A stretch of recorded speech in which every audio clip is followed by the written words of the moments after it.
So yesterday we started the statement 13.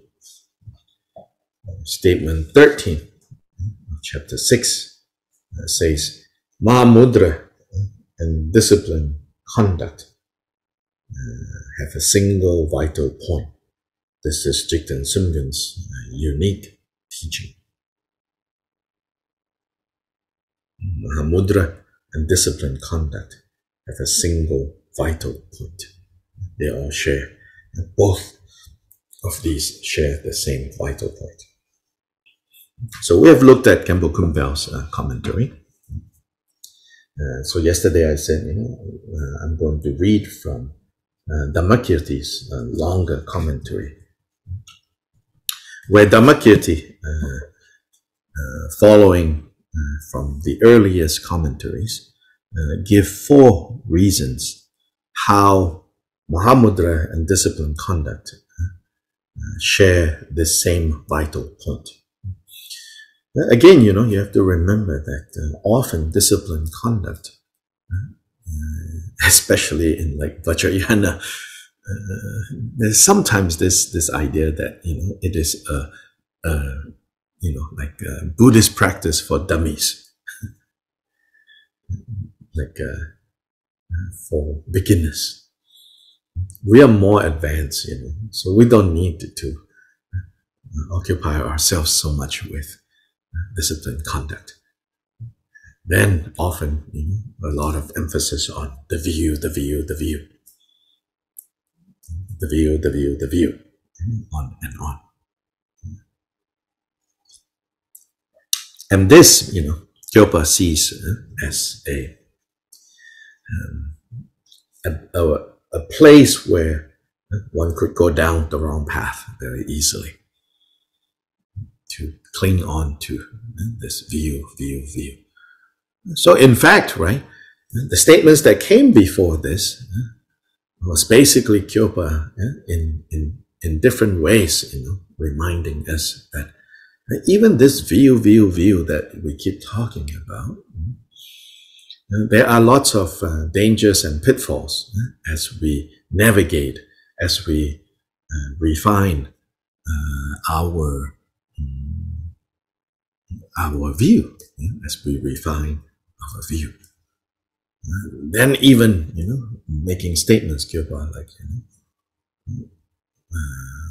even the view of Madhyamaka, of the great Madhyamaka view, even the view of great seal, Mahamudra, even the view of great perfection, Dzogchen, they cannot touch, they do not reach the actual view that is free from all conditioned views, meaning the complete realization of a Buddha. And then whatever view that we think we have, if that view, so this is view maybe with a small v, not the capital V, the view, the realization, the complete and full realization of Buddhas. So putting that aside, even the view that we have, this view, or especially, the view that we have, needs to be endowed with realization. Otherwise, it's just like theory that we may have memorized, ideas that we might find to be attractive, but we have no experience of this view, how this view applies in life, in day-to-day life, and that how this view can give us, a taste of what is, rather than what simply appears to be. And then ultimately, these views that we have has to lead to What does all these like refining of the view, clarifying of the view lead to? Lead to our greater and greater ability to dispel the three poisons: ignorance, confusion, attachment, and aversion.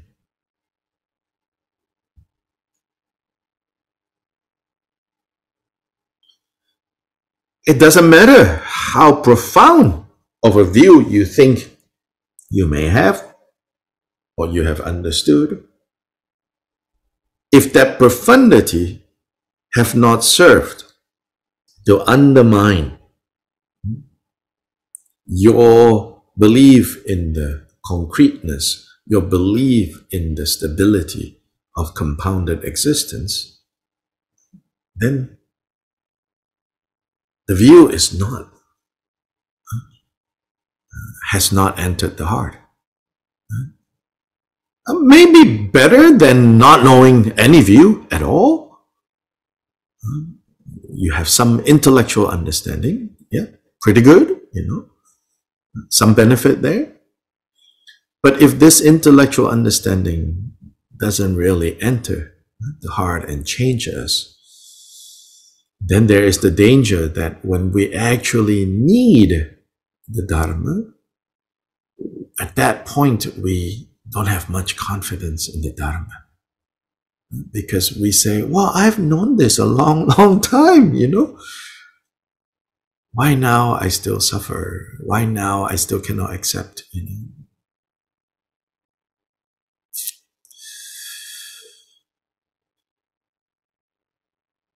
And so, even though,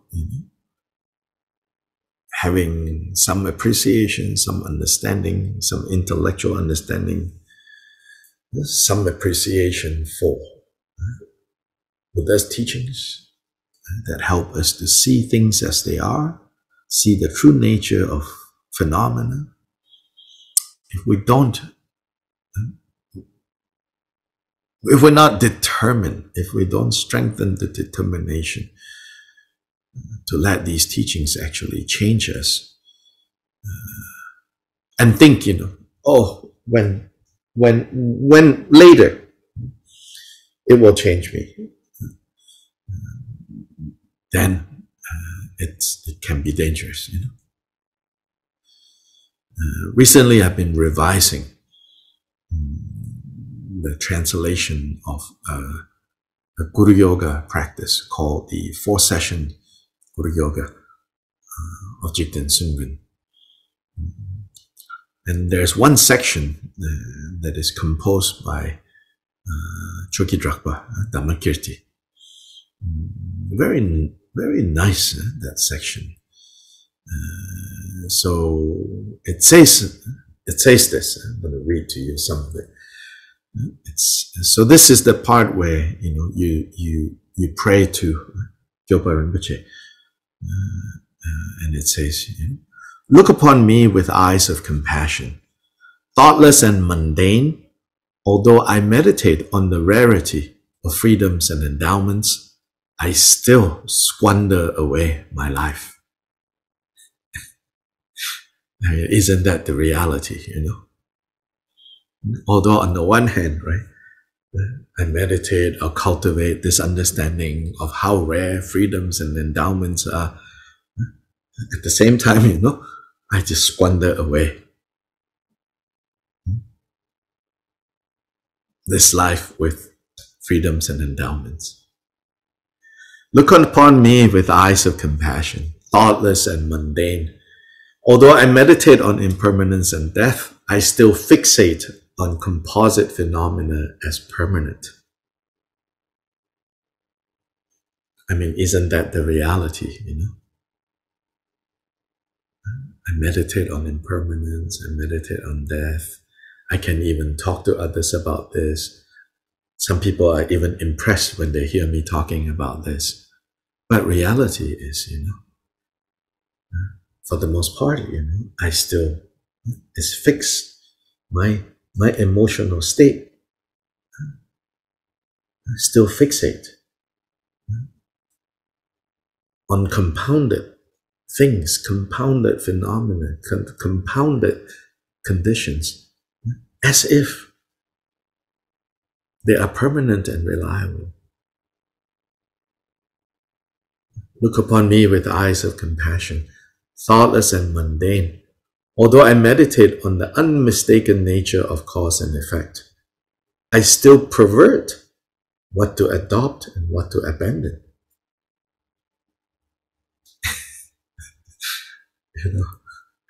Isn't that true?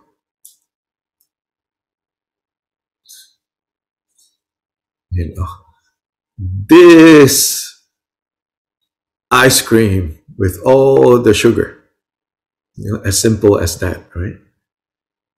It's 10 p.m. now. But it's really good. Then you wake up the next morning like you have been, all through the night, some truck has been running over you back and forth,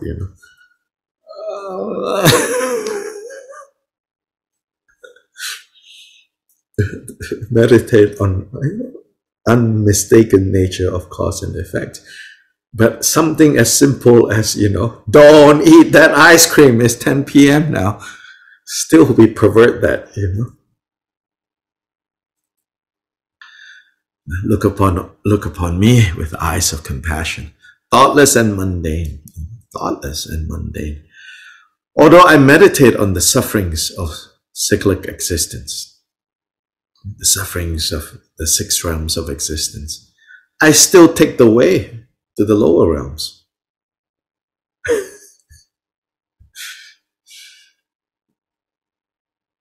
I still take the way to the lower realms. Look upon me with eyes of compassion, thoughtless and mundane. Although I safeguard the vows of individual liberation. So although, it seems like I'm protecting my vows of individual liberation, I still lack renunciation and the determination to be free.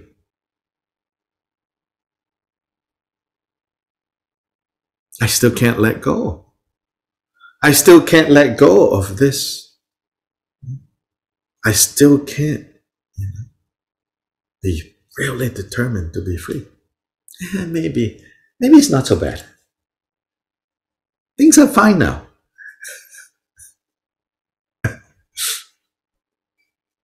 It's like the Buddha, knocking on the door with Dharma. You're like, it's okay. Things are fine now. Come back later. Look upon me with eyes of compassion, thoughtless and mundane. Although I meditate on all wandering beings as my parents, I still have biased attachment to friends and aversion for enemies. These days, fortunately, many of us don't walk around thinking about anyone as an enemy. At most, I think for most of us, we think of them as annoying. So you should replace, because most of us don't have enemies, but still aversion towards annoyances. Him again. I don't know. Oh, her again. Maybe I won't reply this message so soon. Yeah. Although I meditated on all wandering beings as kind to me as my parents, sometimes even my own parents, like, I don't know, I'll deal with them later.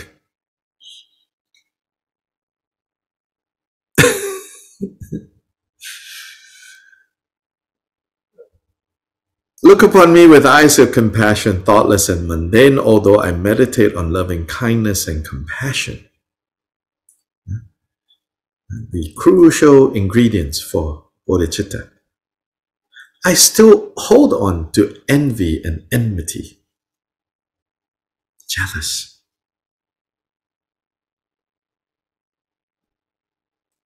And enmity. Jealousy prevents us from developing genuine compassion.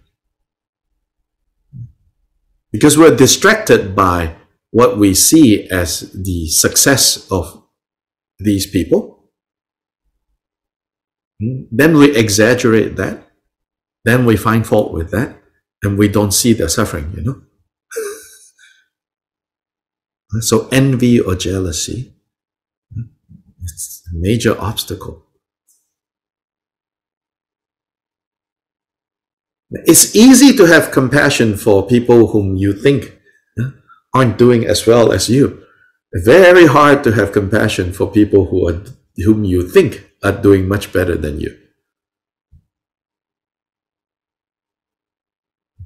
That's because one of the big reasons is jealousy, you know, when we perceive someone as doing better than us.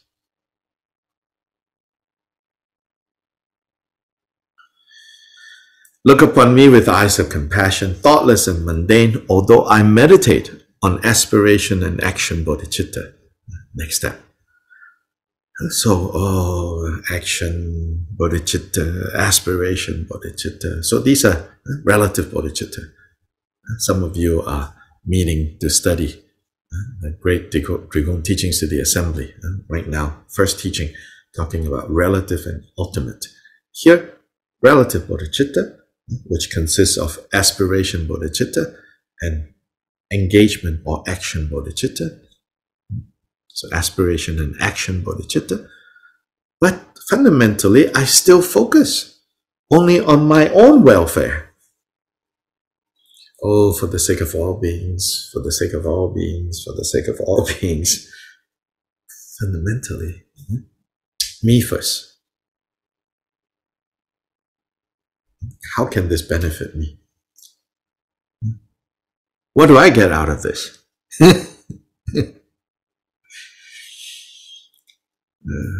Look upon me with eyes of compassion, thoughtless and mundane, although I meditate on my body as the deity's exalted form.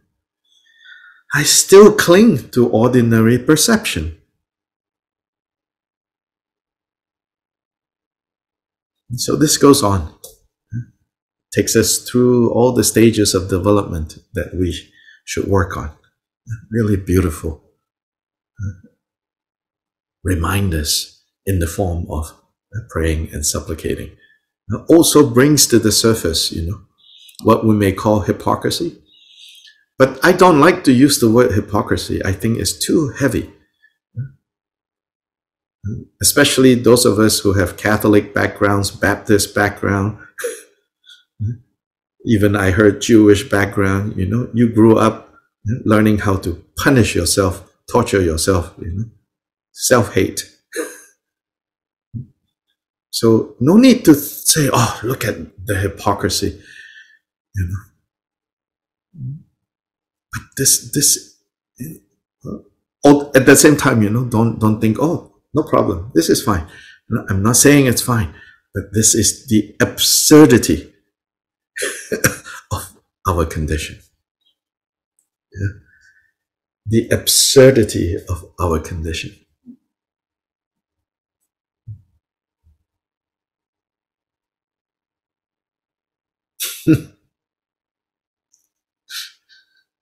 Then develop a little sense of humor, you know, to be able to laugh at yourself. Then to be able to laugh at other people. Then to be able to, you know, begin to develop some compassion for yourself, then for other people. And then with that, you know, with compassion, with kindness, then develop toughness and change. That second part needs to come, you know. If you're just kind, compassionate to myself, to others, kind, compassionate, and no toughness is developed, then it will also not get us out of this mess.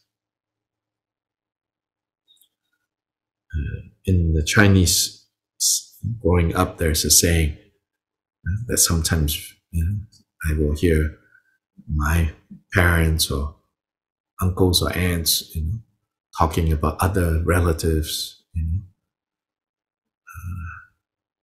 There's a phrase, a kind mother tends to have lots of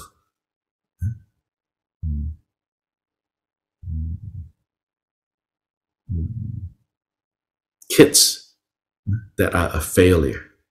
Very strong words. That means indulgent, maybe not kind. So if we go from being kind to ourselves, which is needed, being compassionate to ourselves, because those are the basis for developing kindness and compassion for others. If that kindness and compassion turns into indulgence, then we will fail. And then that is not even true kindness and compassion, right? You cannot raise a child, including yourself as a child, by giving the child whatever they want. That is not being kind. That is not being compassionate, So anyway, this prayer, very nice, reminding us of our condition. Okay, so in 4 ways, 4 reasons Dharmakirti gives, Dharmakirti gives, why Mahamudra and disciplined conduct are one. Then specifically, this is those people who say ultimately, meaning they like now the language of ultimately, on the ultimate level. Ultimately, Mahamudra and disciplined conduct are incompatible. Meaning, Mahamudra has to be supreme, everything else drop. So, Kyobpa will say, yes, you can find statements like this in the sutras, in the tantras, in the commentaries to the sutras and the tantras, in the songs of Mahasiddhas. Yes, you can find statements like that, but those statements you have misunderstood the real meaning of those statements. Because in the bigger picture, from the broader perspective, if you understand completely, right, how all these teachings are related, then you will understand on the fundamental level no incompatibility between Mahamudra realization and disciplined conduct. 4 reasons. 1,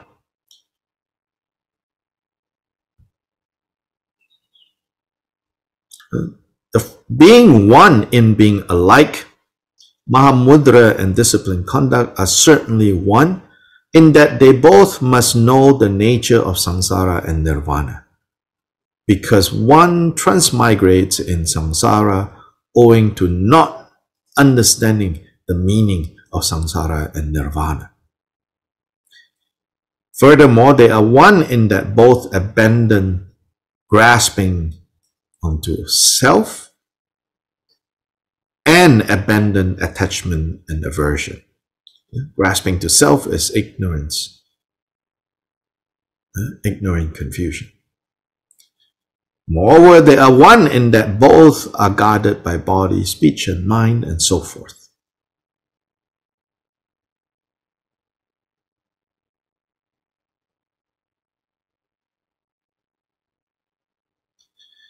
Then here it says, however, there are many quotations and reasons for the necessity of guarding the vows, chiefly through the mind.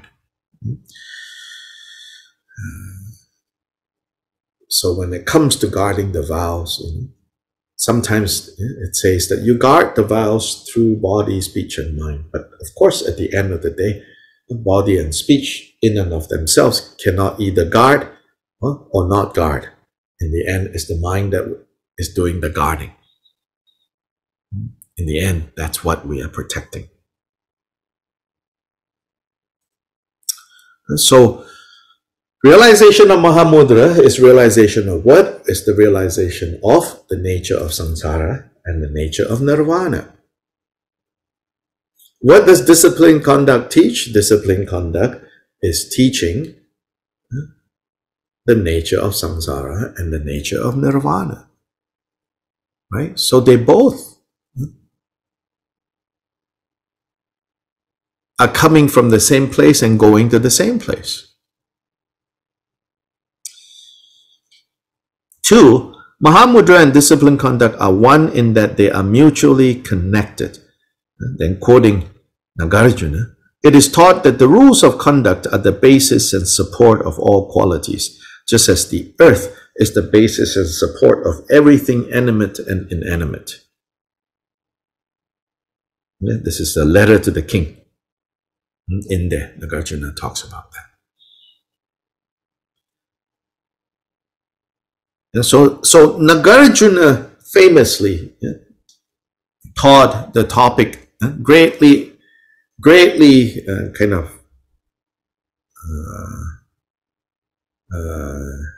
illuminated the Buddha's teachings on emptiness. And so people, often quote Nagarjuna when it comes to view.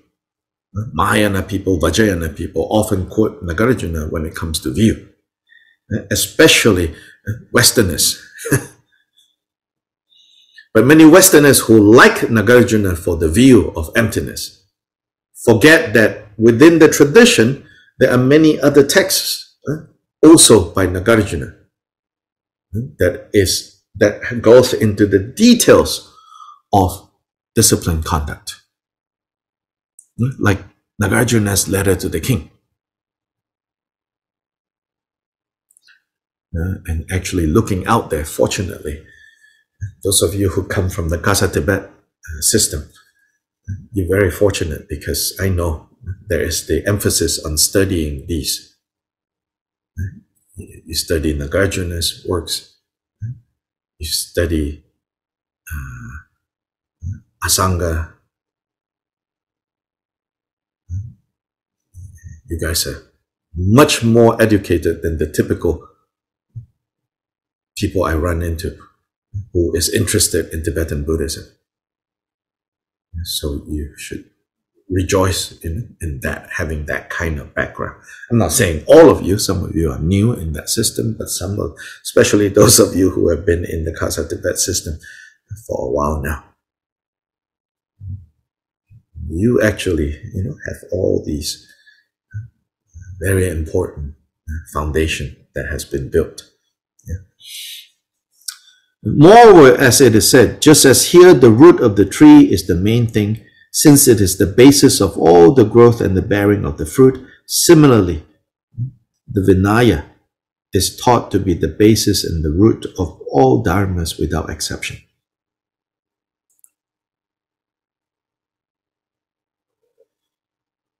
Third, Mahamudra and disciplined conduct are one in that their function is the same.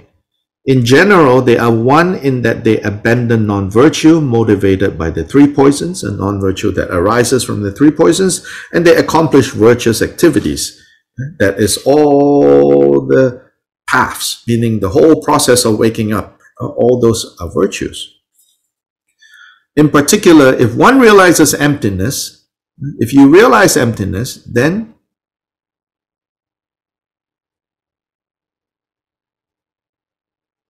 they are one. They as in, if you realize emptiness, then Mahamudra and disciplined conduct are one through the vital point of emptiness arising as cause and result. As it is said, quoting the Pratimoksha Individual Liberation Sutra, guarding speech and well controlled by the mind, one does not perform non-virtue with the body, and so on and so forth.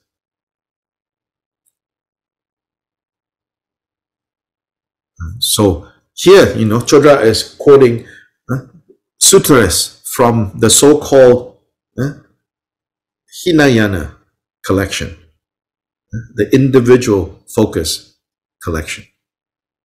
Again, a lot of Tibetan Buddhists, tend to quote these very, very high, profound things and then dismiss the individual liberation, the so-called lesser vehicle teachings, and say, oh, those are for dummies. We are super graduates. We are over here. But Chodra, following the tradition all the way back to Jigten Sumgon, Chodra lived about 500 years later. But Chodra, Drikung Dharmakirti, following Kyobpa's tradition, will show that no, actually all the Buddha's teachings, they have the same quality, which is the quality of leading us to liberation. And in fact, hidden, in some ways you could say, hidden in many of these so-called Hinayana lesser vehicle teachings and sutras are profound statements, revealing things as they are, but maybe not in a very explicit way, but they are there, Because how can Buddha taught anything that is not based on this profound realization of Buddhas? For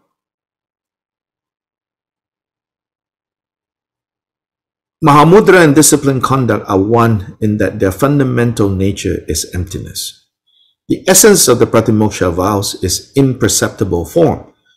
Actually, earlier on we saw this statement in chapter 3, I think. We saw this statement that says that the essence of the vows is imperceptible form. And Mahamudra is free from the extremes.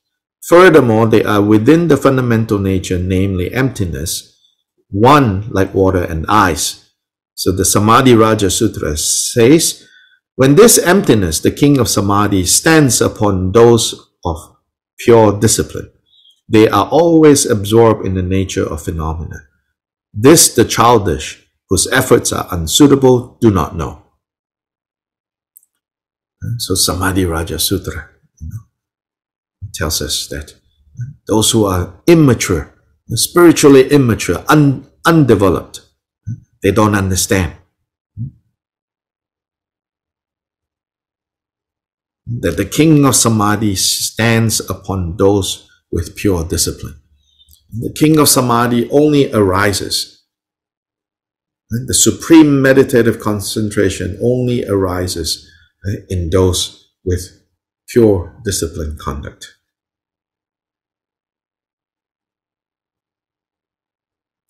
Since this has been taught, they are maintained as one. Moreover, they are without a difference, since it is taught in the sutras that because disciplined conduct is free from proliferation of mental afflictions, it is the Dharmakaya.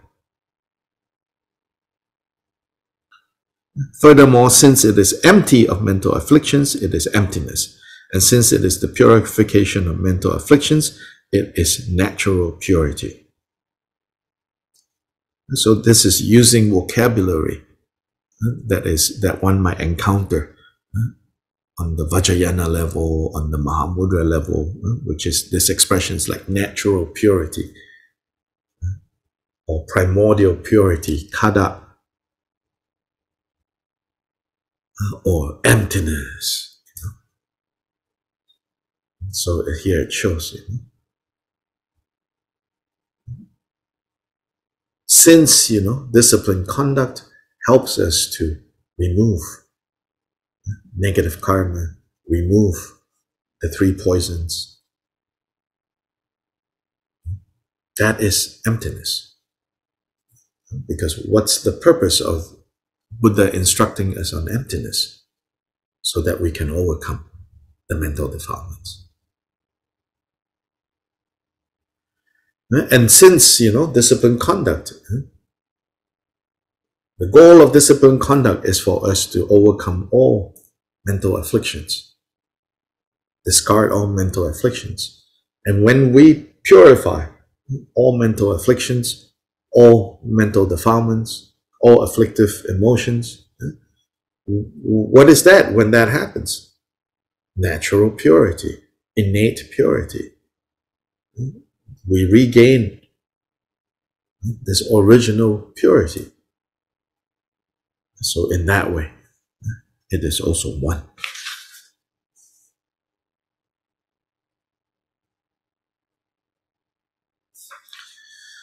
In Professor Zobish's notes, which is where he uses his own words to unpack, to explain what I just read from Dharmakirti's commentary, is more kind of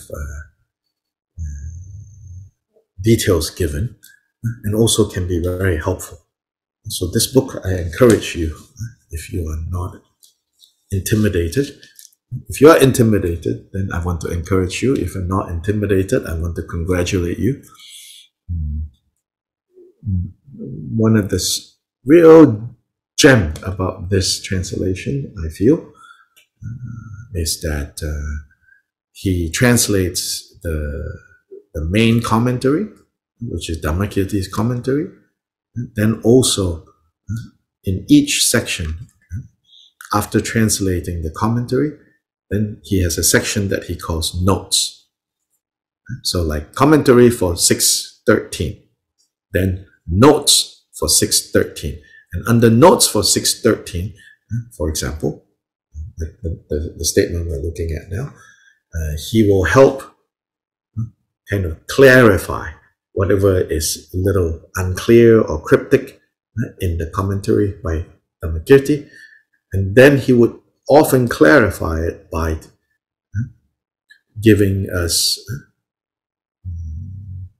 information from the two earliest commentaries on the Gongchik, called the Dorje and the Rinjangma. Those were composed by people who met Jigten Sumgon, studied with him. And these are the two earliest commentaries of Gongchik that we have. So then it's provided often in the notes, important points taken from there. So very helpful. In looking at Khenpo Kunpal's commentary, which is a great entry point, I think, for Gongchik, sometimes you can see he directly summarized Dharmakirti's commentary. But sometimes also you see that he is bringing in materials that is not explicitly given in Dharmakirti.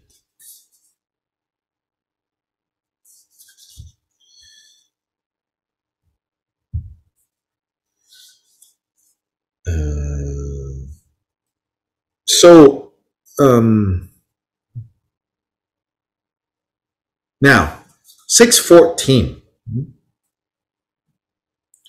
614 says, Mahamudra has the nature of all qualities.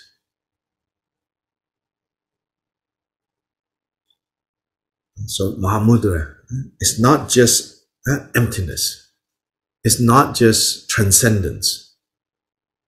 Mahamudra has the nature of all the qualities, all the Buddha qualities. Now, what is this statement in response to? What does it counteract? What is the other view? The other view here is people claim that there are no faults and qualities in Mahamudra. So there are people who, again, they didn't make this up, but it's based on reading certain sutras, certain tantras, certain commentaries of sutras or tantras, then they emphasize, oh, Mahamudra is beyond good and bad, right? I'm sure you have heard of this. We have read this. Mahamudra is beyond good or bad. Dzogchen is beyond good or bad. Emptiness is beyond good or bad. Neither samsara or nirvana. Beyond adopting and abandoning, right? Beyond, beyond, beyond. So this is basically emphasizing the language of transcendence. Beyond, beyond, beyond. Yes, nirvana. What is nirvana? Nirvana is beyond anything you and I are capable of knowing right now. So even in the early tradition, there is a story told that Buddha, give an example. Some of his disciples said, we hear a lot you saying, when you are free from samsara, then you achieve nirvana. When you are free from samsara, you achieve nirvana. But what is nirvana? The Buddha says, well, it's you cannot, right now with your limited abilities, with your underdeveloped mind, it's very hard, It's very hard for you to gain any, understanding of what nirvana is. But what the faults of samsara is. But then they still say, but tell us, say a little bit more about nirvana. Then in this one situation, in this one case, the Buddha said, let me tell you a story. And he said, there was a frog, and this frog lived within a little pond. And the frog has some tadpoles that she gave birth to in this pond. Then these tadpoles can see that Mama Frog, from time to time, would hop out of the pond and then hop, and then disappear. After a while, Mama Frog would hop, and come back. And then they ask, where do you go? He said, oh, I went up to land. I said, what is land? It's like, well, land is not here, this pond, it's not wet. And then they're like, oh, okay. And what else, where do you go? He says, I went to see the ocean. The ocean? What is the ocean? Mother Frog is like, well, ocean is also not land, which is not like the pond. And they say, well, what is the ocean? Ocean, well, it's like the pond, but really, really, really big. And they say, no. So the mother was like, you wait, wait until you're older. So now they are older, then they're starting to be able to go on land. So then they say to the frog, take us to the ocean. Then the frog said, no, the grown-up frog, you're not ready. No, take us. So finally, they all hop there. When they arrive at the beach, right? It's said that, some of these stories are kind of violent. They said that when the minute they reached the edge of the ocean, and they saw these little frogs, they all had a heart attack and died. Because it just blew their minds and literally their hearts, they dropped dead.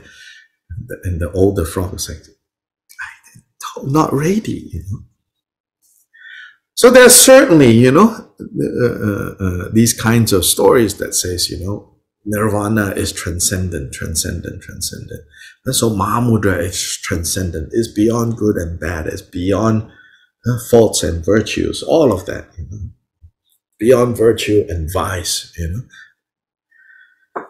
But here, Kyobpa says, Mahamudra, the state of Mahamudra. So here it means Mahamudra as result. So in the Kagyu system, in Gampopa's teachings on Mahamudra, it says, you can think of Mahamudra as ground, Mahamudra as path, and Mahamudra as result. Some of you might remember me saying that in other traditions, when they talk about Mahamudra, often they are referring to Mahamudra as result. But in Kagyu, in Gampopa's use of the word Mahamudra, Mahamudra is not only the result, there is also Mahamudra as the path and Mahamudra as the ground or the basis. Mahamudra as ground or basis is Buddha nature, essentially, which is emptiness. Also no different from emptiness. Mahamudra as path, which is based on an understanding of what the ground is, then you practice accordingly. Likewise, based on understanding what emptiness is, now you habituate emptiness, that is path. Result, Mahamudra as result, finally, through the process of habituating, you have dispelled once and for all, completely, all mental defilements, all afflictive emotions. Then you actualize the fruit, which is fruition Mahamudra, result Mahamudra, which is also emptiness, actually. So here it says Mahamudra. Here Mahamudra is like even the result of Mahamudra. The fruition Mahamudra is the nature of all the qualities. Or in Zobish translation, it's said Mahamudra is the embodiment of all qualities. Mahamudra is the embodiment of all qualities. So Mahamudra as the embodiment of all qualities, in fact, as Khenpo Kunpal is going to elaborate, just like Dharmakirti elaborates, you can still see how Mahamudra is the embodiment of all the qualities by looking at Mahamudra as ground, Mahamudra as path, and Mahamudra as result. In all three contexts, Mahamudra is not just emptiness, but also the qualities. Emptiness tends to emphasize transcendence. Not this, not this, not this, not this, not this. Yeah, the use of negation language. But the negation is only negating, right, the causes of suffering. The negation doesn't negate the causes of happiness. If sometimes it sounds like it's negating the causes of happiness, it is not the same kind of negation as negating the causes of suffering. If it sounds like it's also negating the causes of happiness, there what it is doing is it's pointing to how, yes, even causes of happiness do not have intrinsic nature. They are also dependently arising. And this applies to even mind. Mind is also dependently arising. As much as in Mahamudra training, a tremendous emphasis on mind, we should not forget that even mind is dependently arising and arising momentarily. Now, then you say, what about nature of mind? Then our tendency is to think, oh, nature of mind is some magical, mystical thing hiding behind. Whereas mind is dependently arising. Whereas mind is momentary. Nature of mind, must be permanent.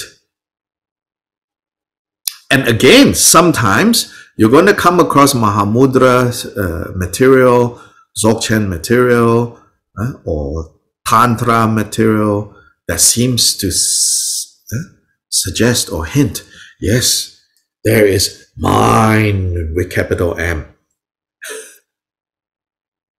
Permanent, never changing, forever and ever, happily ever after. Actually, it's not like that. It's not like that.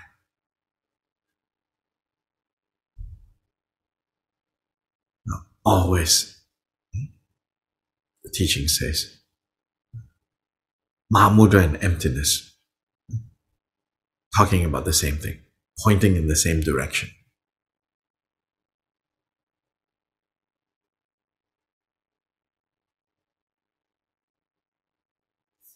I know. You're like, what? How? Don't worry. A lot of theory right now. So we come back to practice, Lojo, changing the mind, purifying mental defilements. Don't get caught up so easily in the 8 worldly concerns.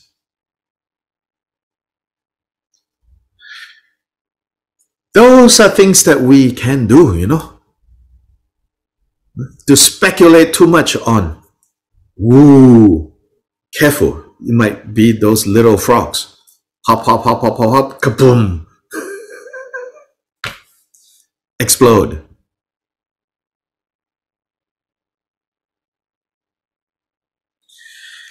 So in statement 14, Mahamudra is the embodiment, or has the nature.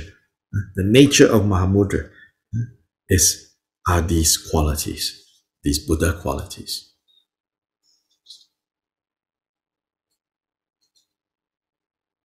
And so here actually in now looking at Khenpo Kunpal's commentary and also in Chodra's commentary, actually Mahamudra as ground, Mahamudra as path, Mahamudra as fruition, and how in all 3 contexts it's not just empty, but it's also Buddha qualities. And how these 2 are not contradictory. That they are not contradictory, right? Mahamudra and qualities, Mahamudra as disciplined conduct, that they are not contradictory, that they are not mutually exclusive. Already in the Heart Sutra, form is emptiness. That which is empty is form. Feeling is emptiness. Feelings are empty. That emptiness gives rise, is a condition for the arising of feelings. So form, feeling, perception, mental formations, consciousness, all 5 skandhas. Meaning everything that you and I habitually associate with real, with substance, they all have the nature of emptiness. So right now, you know, this has the nature of emptiness. It's not the case that this only have the nature of emptiness when you get rid of this. Then you say, oh, there, emptiness. No, no. Right now, whether with or without realization, this is of the nature of emptiness. And this is, here, the emphasis, and this is also of the nature of the qualities, the Buddha qualities. So then in Vajrayana, you know, we talk about how this body-mind is the mandala of the deities and the palace of the deities. Body, palace of the deities. Mind, the deities and the entourage of the deities. All the different aspects of mind are the entourage, or are the entourage, the manifesting of the central deity. Central deity is the mind.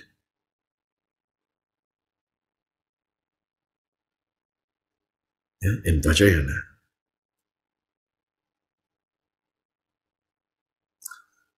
So whether Vajrayana, Mahayana, so-called Hinayana, It's not like they are talking about three different things, you know. They're talking about the same thing. Sometimes more directly, more explicitly, sometimes less directly, less explicitly. And then different levels of realization of whatever we are capable of realizing, depending on our spiritual maturity or lack of. So today we will end here with dedication. Sublime, precious, venerable, and glorious root and lineage gurus, assembly of Idam deities, Buddhas and Bodhisattvas dwelling in the 10 directions, and all assemblies of Viras, Viranis, Yoginis, Dhakinis, please heed me. May the virtues collected in the 3 times by me and the entirety of samsara and nirvana, and the inherent root of virtue not result in the 8 worldly dharmas, the 4 causes of samsara, and the resultant states of hearers and solitary realizers, and may all mother sentient beings limitless as the sky, particularly those enemies who hate us, obstruct us, who harm those who create obstacles, maras who mislead, and their Mara retinues have happiness, be separated from suffering, and quickly attain the unsurpassed, perfect, and precious Bodhi. By the power of this vast root of virtue, may we benefit sentient beings with body, speech, and mind. May the afflictive thoughts of attachment, aversion, ignorance, pride, and jealousy not arise in my mind stream. May thoughts of name, fame, gain, respect, and so forth in this life not arise for even a moment. With my mind stream moistened by love, compassion, and bodhicitta, may I come under the care of virtuous spiritual friends, and having become as limitless as space, may I achieve the supreme attainment of Mahamudra in this very life. By the virtues collected in the 3 times by me and the entirety of samsara and nirvana, and by the innate root of virtue, may I and all sentient beings quickly attain the unsurpassed, perfect, complete, precious Bodhi.